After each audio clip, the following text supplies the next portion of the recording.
بسم الله الرحمن الرحيم، والصلاة والسلام على سيدنا محمد وآل محمد.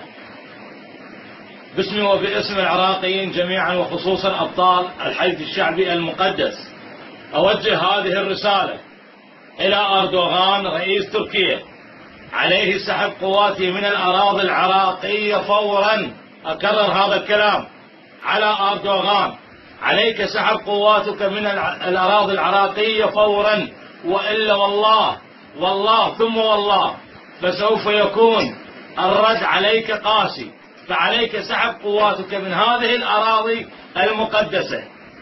أقسم بالله العظيم سوف تكون لك ضربة عسكرية من قبل أبطال العراق جميعا، وخصوصا أبطال الحشد الشعبي المقدس. أعذر من أنذر، فعليك سحب قواتك. أخوكم المجاهد خبير المتفجرات حسن بلايس، المكتب العسكري لحركة أنصار الله الأوفياء. السلام عليكم ورحمة الله وبركاته.